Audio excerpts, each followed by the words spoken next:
Brought to you by TechnoSpark 20 series smartphones.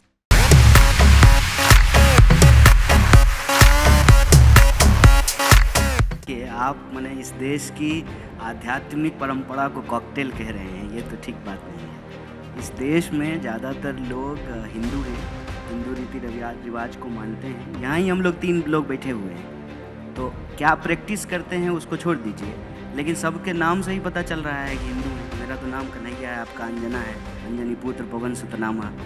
तो कहने का पॉइंट ये है कि जब आप इसको एक राजनीतिक दल या विचारधारा से जोड़ते हैं तो उसमें एक फ़र्क होता है। जैसे हर पुरुष पुरुषवादी नहीं होता है, वैसे ही हर हिंदू जो उस आध्यात्म में भरोसा करता है, जीने के तरीके में भरोसा करता है, पाप पुण्य सही गलत स्वर्ग नरक को मानता है, वो भी जो है ना हिंदूवादी नहीं होता। ये एक राजनीतिक विचारधारा है। बेंगलुरु में सबसे बड़ा आयोजन किया गया इंडिया गठबंधन के साथियों का। ये कांग्रेस की जो गारंटीज थी कर्नाटक में, वो मोदी की गारंटी कब बन गई, क्यों बन गई और कैसे सफल हो गई 3 राज्यों में? पहले तो अंजना जी आपका बहुत शुक्रिया, और आज तक की पूरी टीम को कि आप लोग ये अच्छा प्रोग्राम कराते हैं। और मैं स्वागत करता हूं हमारे पार्टी के दोनों वरिष्ठ नेता का और सभी आपके दर्शकों का। आपके प्रश्न का जवाब मैं दूंगा। सबसे पहली बात तो ये कि आप बार बार ये कह रहे हैं कि हमने कांग्रेस पार्टी के 3 नेताओं को बुलाया है, तो अब 3 बुलाएं, 6 बुलाएं, 60 बुलाएं, लेकिन अगर हम एक पार्टी के नेता हैं तो हम सबसे एक ही सवाल पूछा जाएगा। ऐसा तो होगा नहीं कि पवन जी से अलग सवाल पूछा जाएगा, हमसे अलग सवाल पूछा जाएगा, और हमारा जवाब भी एक ही होगा अगर हम एक पार्टी के हैं तो। और दूसरी बात, आपने कहा कि मीडिया पे दोष मत मढ़िए, बिल्कुल ठीक बात है। आज तक तो हम लोग यही पढ़े थे कि मीडिया लोकतंत्र का चौथा स्तंभ है, और मीडिया अक्सर विपक्ष के साथ होता है। कोई सवाल जो है वो सत्ता से पूछता है। मुझे इस पे कोई गिला शिकवा नहीं है, क्योंकि आपने एक शायरी पढ़ी थी तो हम भी एक पढ़ देते हैं आपके लिए कि हमने इस दौर के अंदाज निराले देखे, फैसला कत्ल का कातिल के हवाले देखे। तो कोई बात नहीं है, ये वक्त की बात है, और बिल्कुल आप पे कोई दोषारोपण नहीं है, गिला शिकवा नहीं है। और आपने कहा कि कांग्रेस पार्टी हार गए, आप बीच में ये भी कहा आपने कि राहुल गांधी हार गए। कांग्रेस पार्टी हारे, राहुल गांधी हारे, ये 2 अलग अलग चीज़ नहीं है, ये एक ही बात है। पार्टी की जीत में राहुल जी की जीत है, और पार्टी के हार में राहुल जी की हार है। राहुल जी की जीत से जो है पार्टी की जीत जुड़ी हुई है, ये अलग अलग चीज़ नहीं है। और इस बात में कोई दो राय नहीं है कि संख्या बल के हिसाब से हम देखें तो परिणाम जो है हमारे पक्ष में नहीं है। और आपने बिल्कुल सही आंकड़ा दिया है कि जो हिंदी पट्टी है उसके ज़्यादातर राज्यों में बीजेपी की सरकार है, बिल्कुल ठीक बात है, फैक्ट है। सवाल ये है कि इस देश में भारतीय राष्ट्रीय कांग्रेस एक पार्टी है जो कई सालों तक सत्ता में थी, सरकार में थी। उससे पहले जो है आज़ादी के आंदोलन में हिस्सा ली, देश को आज़ादी दिलाई, और अभी विपक्ष में है। ये एक स्वाभाविक प्रक्रिया है, जो खेलता है तो कोई हारता है, कोई जीतता है, इसमें कोई दुर्भावना वाली बात नहीं है। लेकिन मैं आपको इन सब चीज़ों के अलावे विशेष रूप से इस बात का धन्यवाद देना चाहता हूं कि आप गारंटी शब्द लेकर के आए। और जो प्रश्न आप हमारे दोनों वरिष्ठ नेताओं से पूछ रहे थे, और पवन जी को बोलने का हमसे ज़्यादा बिल्कुल हक है, क्योंकि वो हमारे मीडिया चेयरपर्सन हैं, मीडिया डिपार्टमेंट को हेड करते हैं, तो स्वाभाविक रूप से उनको ज़्यादा बोलना चाहिए।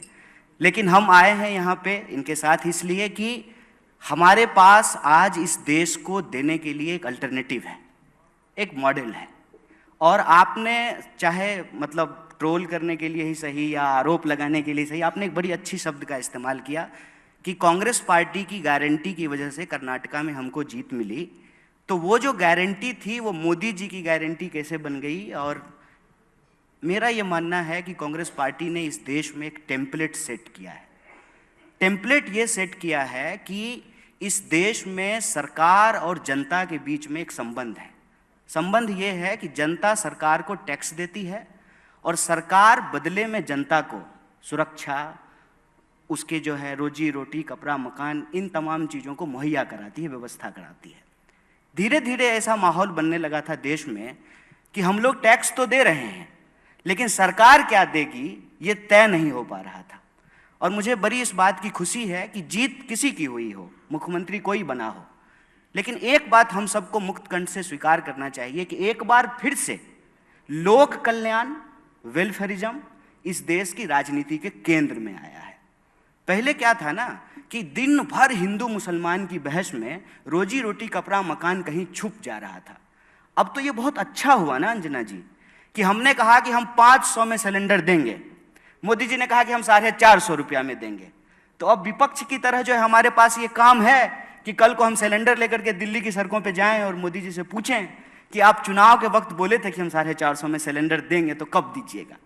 ये है देश को आगे ले जाने वाली बात, ये है सकारात्मक राजनीति कि अगर हम इस देश में एक टेम्पलेट सेट कर रहे हैं कि हम बोल रहे हैं कि अगर इस देश में एमपी को, यहाँ हमारे मेंबर ऑफ पार्लियामेंट बैठे हुए हैं, अगर उनको पेंशन मिल सकता है तो इस देश में कांस्टेबल को कहीं नहीं क्यों नहीं मिल सकता है, टीचर को क्यों नहीं मिल सकता है, जो सरकारी नौकरियां करते हैं उनको क्यों नहीं मिल सकता है। अब ये टेम्पलेट सेट हो रहा है कि हम कह रहे हैं कि अगर आप इस देश के बड़े कॉरपोरेट का कर्जा माफ कर सकते हैं, 10,60,000 करोड़ रुपया आपने माफ किया है और आपने किसान निधि के तहत 2,60,000 रुपया किसानों को दिया है, तो ये बेईमानी क्यों। देश के मुट्ठी भर जो है उद्योगपतियों को, व्यापारियों को आप 10,60,000 करोड़ रुपया दे रहे हैं और देश के किसानों को मात्र 2,60,000 करोड़। तो मेरा मानना है कि जीत किसी की भी हो, अल्टीमेटली इस चुनाव में और इस चुनाव के बहस में एक एजेंडे की जीत हुई है। और ये वो एजेंडा किसका है? वो एजेंडा है सरकार के तौर पे आपकी जिम्मेवारी क्या है, जनता के तौर पे किसकी भागीदारी हो रही है और किसकी भागीदारी नहीं हो रही है।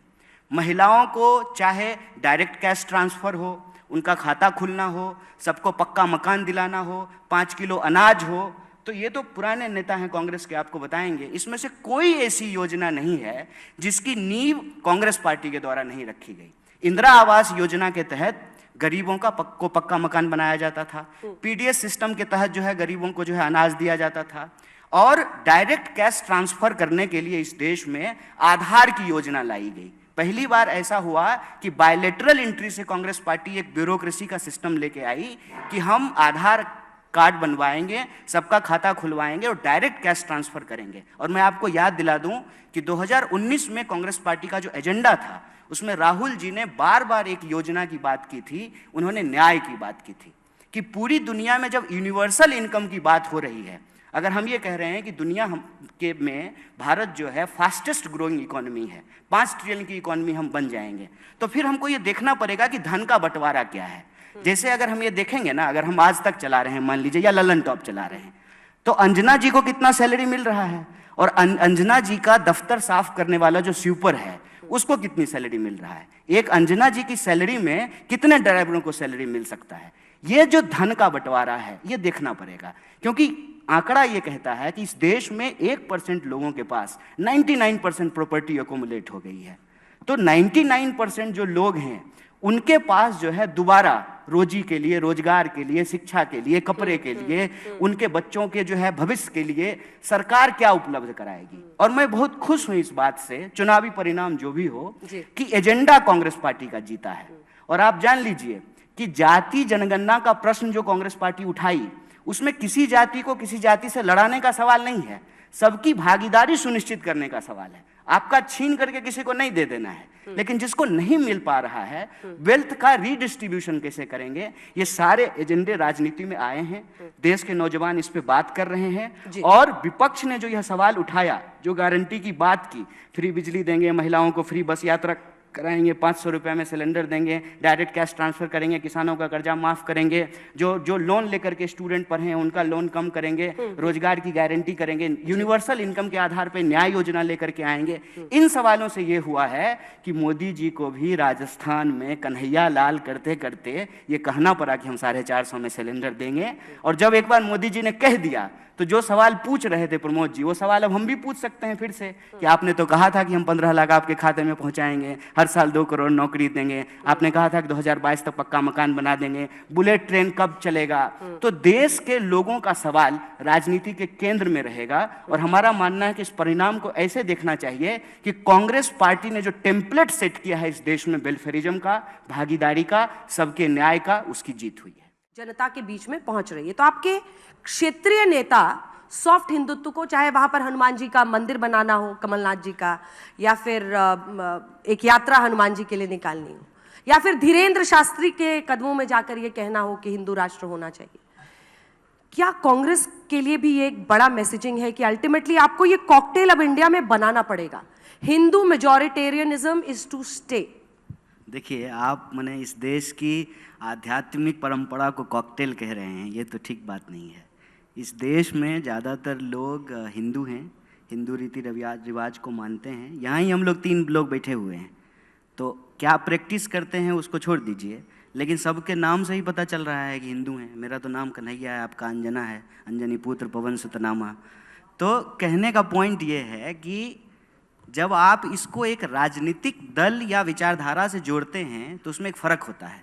जैसे हर पुरुष पुरुषवादी नहीं होता है, वैसे ही हर हिंदू जो उस आध्यात्म में भरोसा करता है, जीने के तरीके में भरोसा करता है, पाप पुण्य सही गलत स्वर्ग नरक को मानता है, वो भी जो है ना हिंदूवादी नहीं होता है। ये एक राजनीतिक विचारधारा है। अगर आप राजनीतिक विचारधारा की बात कर रहे हैं, अगर मैं सही हूँ, तो राजनीतिक विचारधारा में ना ये सॉफ्ट और हार्ड नहीं कहना चाहिए। ये मीडिया के द्वारा गढ़ा गया टर्म है। जहर जहर होता है, सांप का बच्चा भी उतना ही जहरीला होता है जितना वयस्क होता है। और हम लोग कोई क्रीम थोड़ी बेच रहे हैं मैडम, कि मुंह में लगाने का अलग क्रीम, तलवा में लगाने का अलग क्रीम, ये थोड़ी होता है।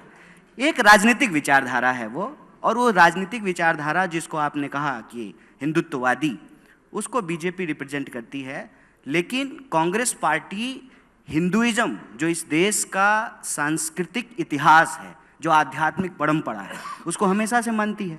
सत्यमेव जयते हमारे देश के राष्ट्रीय चिन्ह पे लिखा हुआ है, तो ये बीजेपी के पैदा होने से पहले से लिखा हुआ है ना। 1980 में बीजेपी बनी है, देश को 47 में आज़ादी मिली, 50 में संविधान लागू हुआ।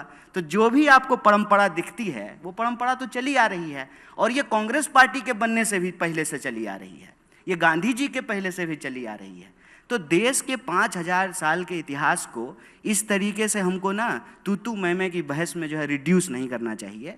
और कांग्रेस पार्टी ने कभी भी इस देश में किसी भी धर्म को कमतर करके नहीं आंका है।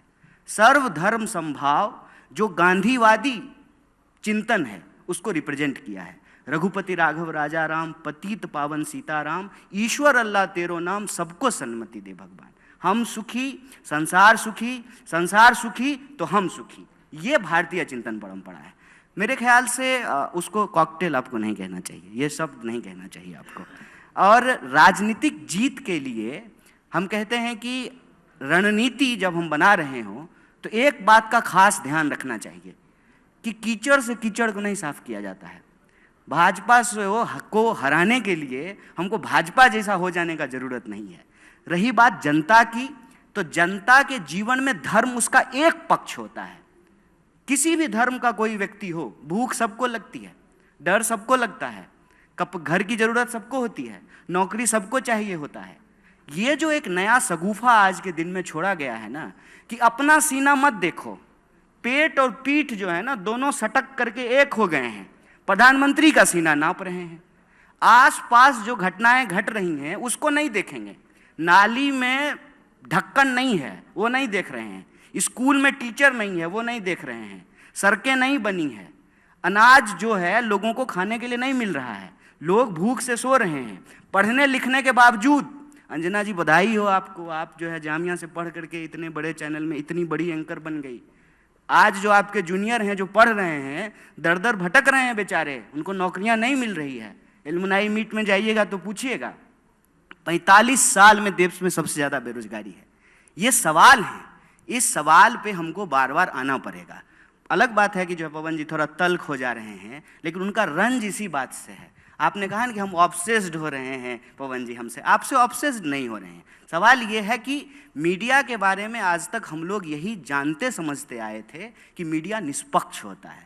उसको उतनी ही खुशी होगी जब बीजेपी जीतेगी और उतनी ही खुशी होगी जब कांग्रेस जीतेगी। सरकार किसी भी की हो, सवाल पूछना है, प्रधानमंत्री कोई भी हो, उनसे प्रश्न करेंगे। इतनी सी तो बात कह रहे हैं, लेकिन आप भी टची हो रहे हैं, बूढ़ा मान जा रहे हैं। कोई टची नहीं हो रहा है, आप चिंता ना करें, वो और लोग होंगे जो टची होते होंगे।